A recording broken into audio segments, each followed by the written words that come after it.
So then, stop doing anything to hurt others. Don't lie anymore, and stop trying to fool people. Don't be jealous or say bad things about others. 2. Like newborn babies hungry for milk, you should want the pure teaching that feeds your spirit. With it you can grow up and be saved. 3. You have already tasted the goodness of the Lord. For the Lord Jesus is the living stone. The people of the world decided that they did not want this stone. But he is the one God chose as one of great value. So come to him. 5. You also are like living stones, and God is using you to build a spiritual house.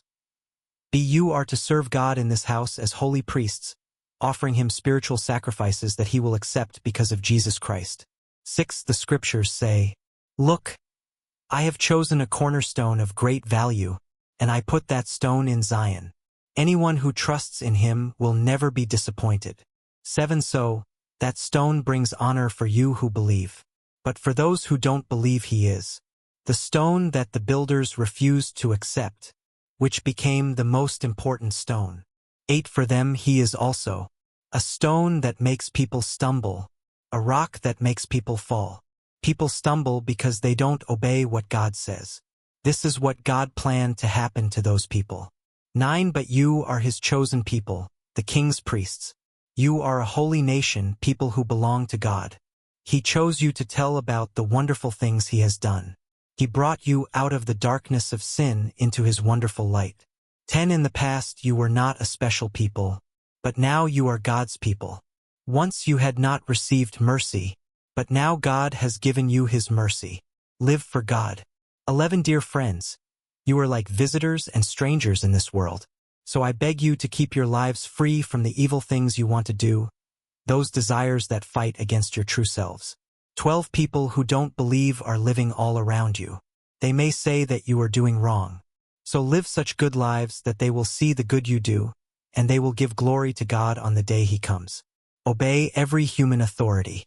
13. Be willing to serve the people who have authority in this world. Do this for the Lord. Obey the king, the highest authority. 14. And obey the leaders who are sent by the king. They are sent to punish those who do wrong and to praise those who do good. 15. When you do good, you stop ignorant people from saying foolish things about you. This is what God wants. 16. Live like free people, but don't use your freedom as an excuse to do evil. Live as those who are serving God. 17. Show respect for all people. Love your brothers and sisters in God's family. Respect God and honor the king. The example of Christ's suffering. 18. Slaves, be willing to serve your masters. Do this with all respect. You should obey the masters who are good and kind, and you should obey the masters who are bad. 19. One of you might have to suffer even when you have done nothing wrong. If you think of God and bear the pain, this pleases God. 20. But if you are punished for doing wrong, there's no reason to praise you for bearing that punishment. But if you suffer for doing good and you are patient, this pleases God. 21. This is what you were chosen to do. Christ gave you an example to follow. He suffered for you, so you should do the same as he did. 22. He never sinned, and he never told a lie. 23. People insulted him, but he did not insult them back. He suffered, but he did not threaten anyone. No, he let God take care of him. God is the one who judges rightly. 24. Christ carried our sins in his body on the cross.